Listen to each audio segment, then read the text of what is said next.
je jette des sorts, j'ai chez moi un autel pour le diable et je vais à l'église.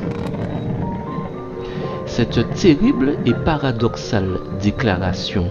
qui a tout d'une confession émergeant furtivement des tréfonds d'une âme en proie aux forces des ténèbres, met à jour une réalité religieuse et spirituelle critique qui, à notre époque, faute de connaissances, est presque en train de tomber dans la banalité. En effet, plus influencé par les us, les coutumes du monde, la mode, le cinéma et les hommes d'église ornés de titres religieux que par l'impulsion de l'Esprit Saint dans leur âme et le modèle de notre Sauveur Jésus-Christ dans leur vie qui, précisons-le, est et demeure le chef suprême de l'Église, certains croyants vivant dans la contradiction d'une double identité croient à tort pouvoir concilier chrétienté et occultisme. Aussi, Dieu qui nous a dans le passé déjà mis en garde face à ce genre de pratique et aux terribles conséquences qui en découlent, peut-il aujourd'hui, à notre époque un peu trop moderne, où il est désormais interdit d'interdire, avoir depuis un regard favorable à ce type d'amalgame, malgré les mises en garde du passé? Le christianisme et l'occultisme sont généralement considérés comme incompatibles, car tous deux reposent sur des bases spirituelles et doctrinales fondamentalement différentes, voire carrément contradictoires. Ce faisant, tandis que le christianisme s'appuie sur la foi en un Dieu unique, considère la Bible comme la parole révélée et Jésus-Christ comme sauveur et image du Dieu vivant, les pratiques occultes, elles, sont souvent explicitement condamnées dans le passage de Deutéronome 18 au verset 10 à 12 qui déclare: qu'on ne trouve chez vous personne qui immole son fils ou sa fille par le feu, personne qui pratique la divination, qui cherche les présages, consulte les augures ou s'adonne à la magie, personne qui jette des sorts,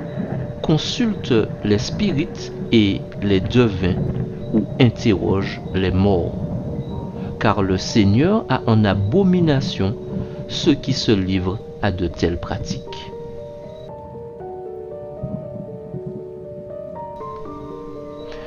Après avoir miraculeusement arraché son peuple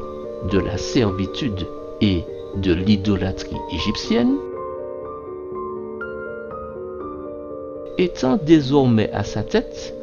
Dieu fut pour les Israélites un père, mais aussi un législateur sage et compatissant, en jugeant toute faute avec droiture et sans partialité, car en plus d'être amour, Dieu est aussi juste. Aussi, tandis que les Israélites étaient sous le joug égyptien, ils étaient également environnés par l'omniprésente idolâtrie qui couvrait tout le pays. Tout comme les Égyptiens, les Israélites, eux aussi, influencés par les traditions ayant trait au sacrifice, au point qu'ils ne reconnaissaient désormais plus l'existence du Dieu du ciel. Ainsi, tout comme les Égyptiens, les Israélites, eux aussi, sacrifiaient bientôt à leurs dieux étrangers, en grande pompe et avec cérémonie, au travers des cultes dédiés à leurs idoles. De plus en plus téméraires, ils allèrent jusqu'à ériger des autels en hommage à leurs dieux multiples réclamant que même leurs propres enfants passent eux aussi par le feu. Ainsi, après avoir élevé leurs autels, ils obligeaient leurs enfants à sauter par-dessus, au travers le feu.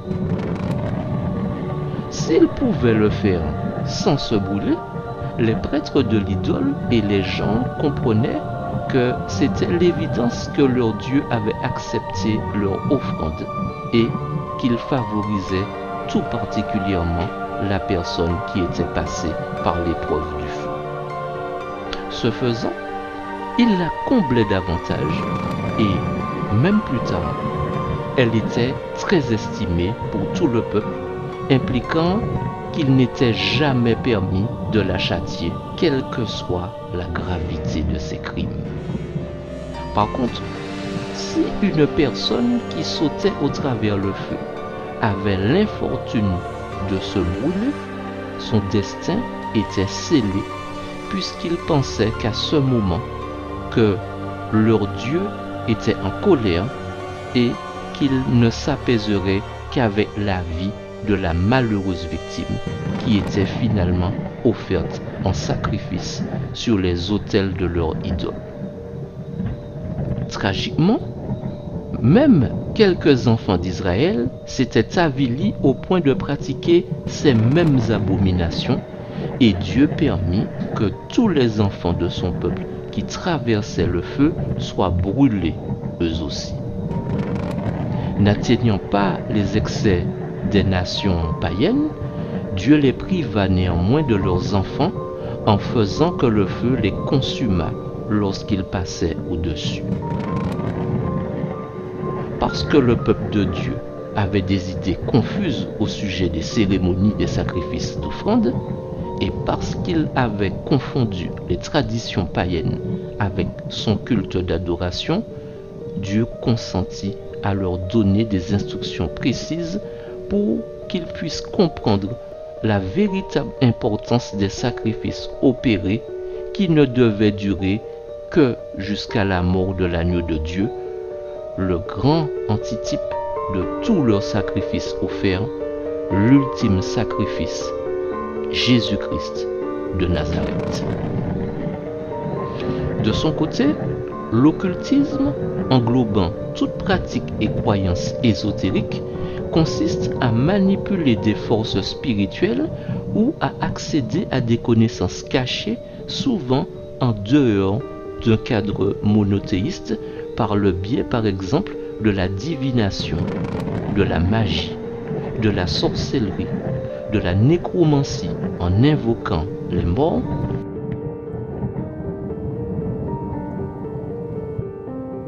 et enfin au spiritisme qui cherche à entrer en contact avec des esprits et ou des entités spirituelles s'associant à l'astrologie, à la voyance ou à l'invocation d'entités spirituelles, tout ceci entrant directement en conflit avec l'exclusivité de la foi chrétienne en Dieu. De ce fait, dans cette guerre manichéenne, il existe de réels points de tension entre ces deux autorités spirituelles où le christianisme insiste sur la soumission totale à Dieu, tandis que l'occultisme implique une quête de pouvoir ou de contrôle spirituel personnel. Ainsi, tandis que les chrétiens s'appuient sur la révélation biblique, l'occultisme, lui, explore des vérités ésotériques, souvent perçues comme contraires à la doctrine chrétienne, généralement renfermées dans des grimoires. Dans l'occultisme, les entités ou esprits guides sont souvent perçus comme neutres ou bénéfiques, tandis que le christianisme les associe fréquemment à des forces démoniaques.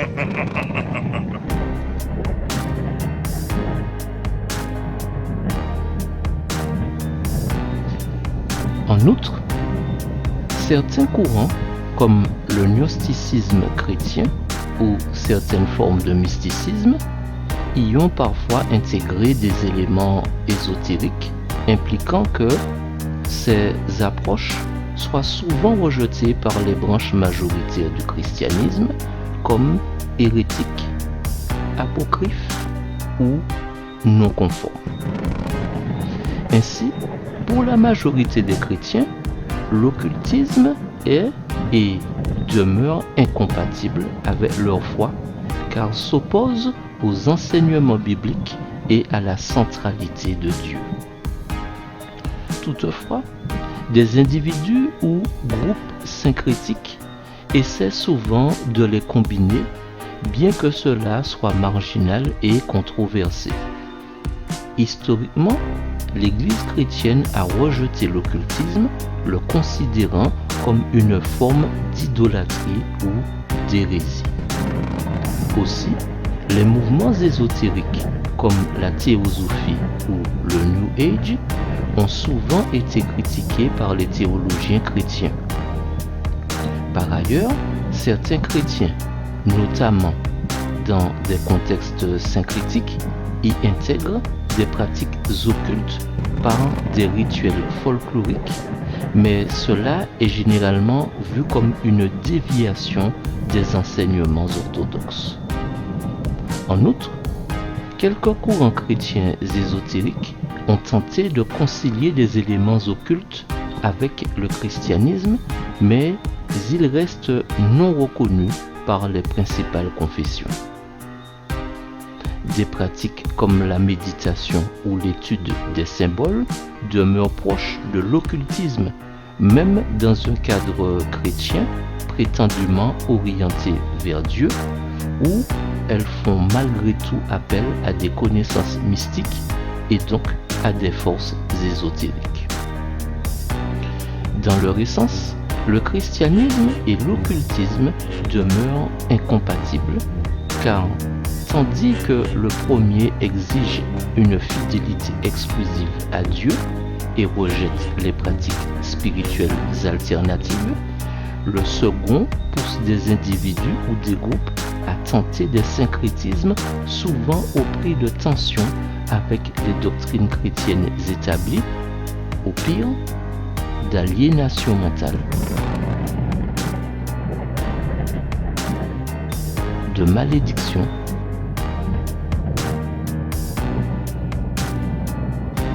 de possession démoniaque ou même de mort. Dans le protestantisme, l'ensemble des branches réformées partagent cette lecture biblique où Martin Luther et Jean Calvin et leurs successeurs ont rappelé que seul Dieu détient le pouvoir spirituel, fustigeant les horoscopes et toutes sortes de superstitions contraires à la foi.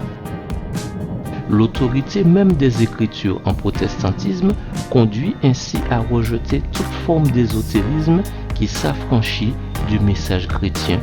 en les considérant comme une abomination. L'orthodoxie de même condamne la magie comme radicalement incompatible avec la foi chrétienne, même dans le cadre de la prière et les sacrements pour la guérison de l'âme, en considérant que tout recours aux pouvoirs occultes constitue un péché sérieux contre la foi. Dès les premiers siècles, les chrétiens affrontaient déjà les cultes païens et gnostiques qui mêlent sorcellerie et religion. L'influence de l'occultisme se manifeste malgré tout dans certains courants mystiques et intellectuels chrétiens où l'on observe une porosité des idées ésotériques vers la culture chrétienne, bien que toujours en marge de la doctrine officielle. On peut alors distinguer plusieurs cas emblématiques tels que la Kabbale, faisant coexister un mysticisme biblique et ésotérique avec la foi chrétienne, bien qu'il ait rapidement été jugé suspect par l'Église, se perpétuant dans la symbolique de certaines fraternités ésotériques rosicruciennes et d'autres sociétés occultistes modernes telles que la franc-maçonnerie, la Rose-Croix, l'hermétisme et l'alchimie christianisée, qui sont des systèmes ésotériques fondés à partir de la Kabbale chrétienne, puis a inspiré diverses sociétés occultes et mouvements mystiques modernes. La Societas Rosicruciana et certaines branches de la Golden Dawn revendiquent aujourd'hui l'héritage d'une sagesse chrétienne ésotérique où les symboles alchimiques ont également été récupérés par des chrétiens ésotériques comme allégorie de la métamorphose spirituelle. Par la suite, de nombreuses loges et sociétés ésotériques affirment s'inspirer d'une tradition primordiale entremêlant christianisme, gnosticisme et symbolisme mystique. En outre, dans la société contemporaine, le New Age a recyclé de nombreux thèmes occultes souvent en tension avec la foi chrétienne traditionnelle, puisant dans diverses sources ésotériques égyptiennes, encourageant une vision du monde où l'homme est censé verser l'eau de la connaissance sur la terre, symbolisant ainsi la montée de l'être humain au rang de source ultime de savoir. Certains théologiens répondent qu'il existe des besoins spirituels universels qu'il faudrait accueillir, tandis que l'Église rappelle la nécessité du discernement doctrinal. À la base, de nombreux chrétiens estiment que l'occultisme reste totalement incompatible avec l'Évangile. Ils dénoncent les groupes qui mélangent le christianisme avec la sorcellerie ou le New Age comme de faux prophètes en réaction à certaines églises néo-charismatiques qui invitent des guérisseurs énergétiques ou pratiquent l'exorcisme moderne. Dans la vie chrétienne, cela est traduit par des mises en garde contre l'astrologie, le yoga, les guérisons occultes, etc., jugées comme des dérives échappant au cadre chrétien. Le credo officiel demeure que Jésus-Christ est le seul sauveur et que la prière chrétienne n'a pas besoin de techniques magiques pour agir. Malgré les divergences, il est à noter que quelques rapprochements ponctuels où certains chrétiens s'intéressent à des pratiques compatibles New Age à travers les méditations, la relaxation, les visualisations guidées, à condition de les contextualiser dans la prière chrétienne comme un approfondissement de l'intériorité. De même,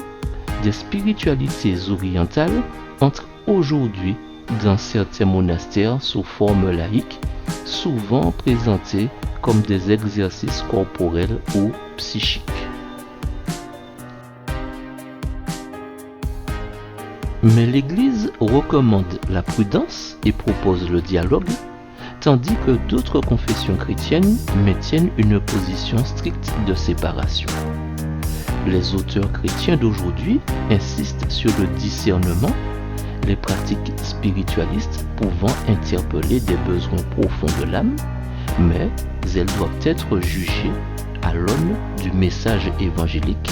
afin de préserver la pureté de la foi chrétienne. L'occultisme cherche des vérités que la tradition religieuse ou la science officielle ne révélerait pas par des symboles, des lois cosmiques ou maintes correspondances entre microcosme et macrocosme. Aussi, par son intérêt pour l'occultisme, captant forcément l'attention d'entités spirituelles du monde des ténèbres, celui qui en fait usage soit par récitation, soit par invocation, soit par le biais de rituels sacrificiels ou non fait fatalement appel à la magie et donc aux capacités surnaturelles des démons pour obtenir généralement la gloire, la fortune et le pouvoir, en passant entre autres, s'il en est, par l'assouvissement de ses désirs sexuels. À ce titre, la magie sexuelle connaît aujourd'hui un regain d'intérêt du fait de la flambée de l'hypersexualisation exposant à tout va le corps féminin, d'ailleurs de plus en plus dénudé, et s'inscrit ainsi dans des mouvements spirituels contemporains tels que le New Age, la sorcellerie moderne et les pratiques tantriques occidentalisées, conférant aux initiés le pouvoir de se transformer en bête ou de se rendre invisible pour mieux se faufiler dans les chambres de toute personne de sexe féminin, notamment, n'épargnant au passage même pas les filles prépubères, pour assouvir grâce aux démons les plus vils et leurs plus bas instincts. Est-il d'ailleurs à souligner que ces pratiques déviantes n'étant pas du seul acabit des hommes, certaines femmes elles aussi en font de même pour s'introduire dans la chambre de toute personne du sexe masculin. Aussi, dans la lignée des traditions hindoues et bouddhistes tantriques,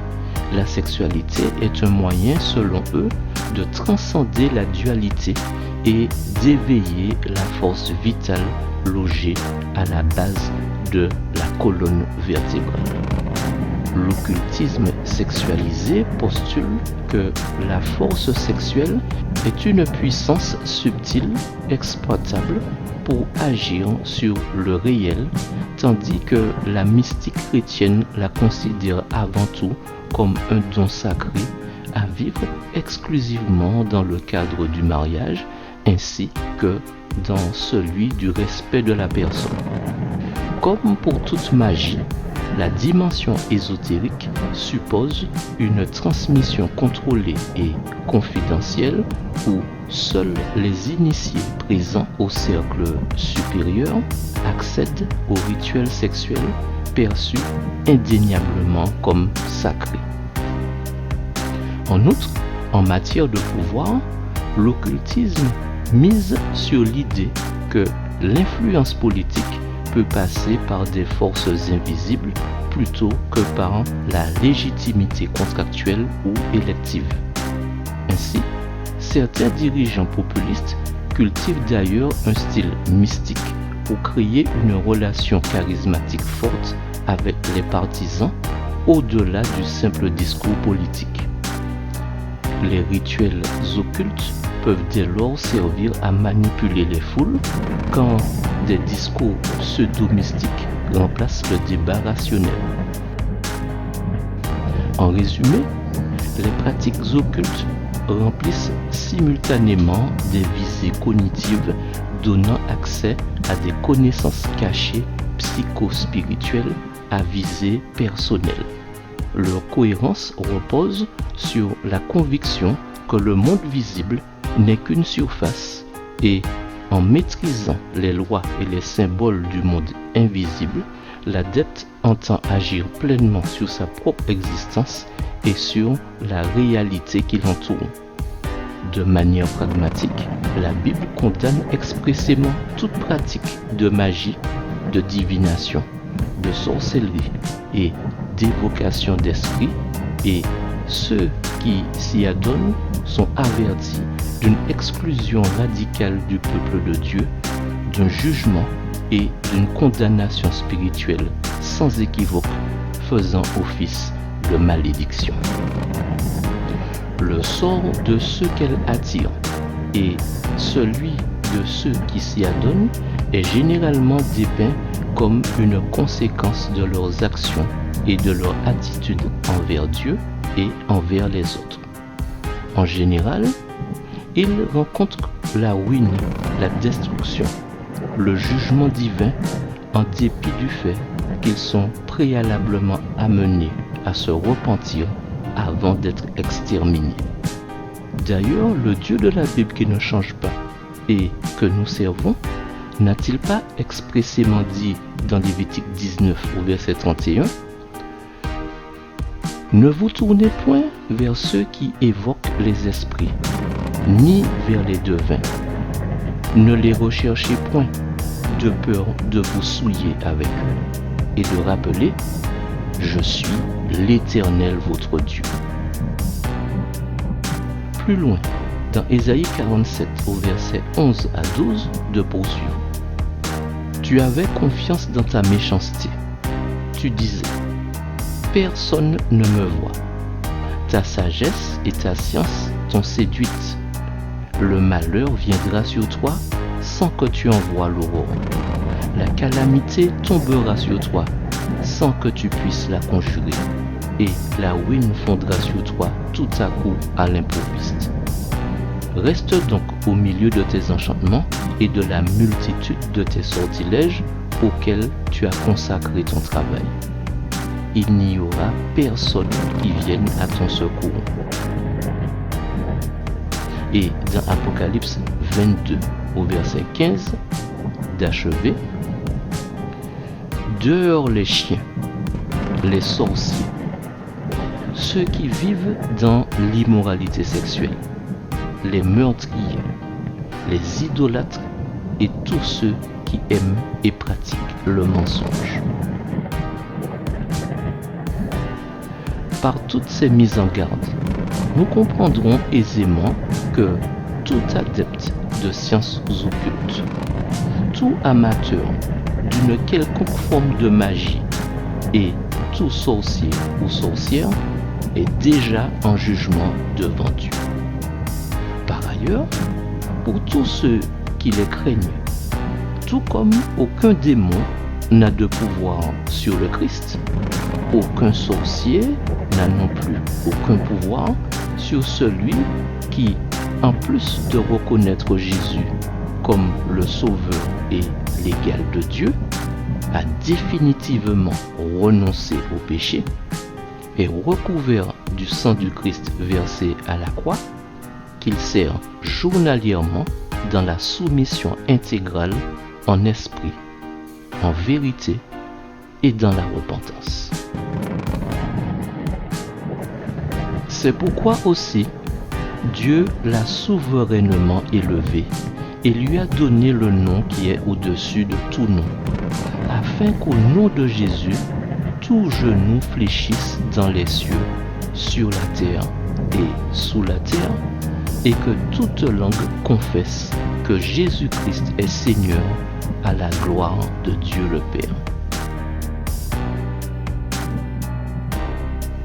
Jeteurs et jeteuses de sorts, magiciens et magiciennes, sorciers et sorcières qui vous cachez dans les églises, repentez-vous avant qu'il ne soit trop tard pour sauver vos âmes des flammes dévorantes de la géhenne et des tourments de la mort éternelle réservés au diable, aux démons et à tous les méchants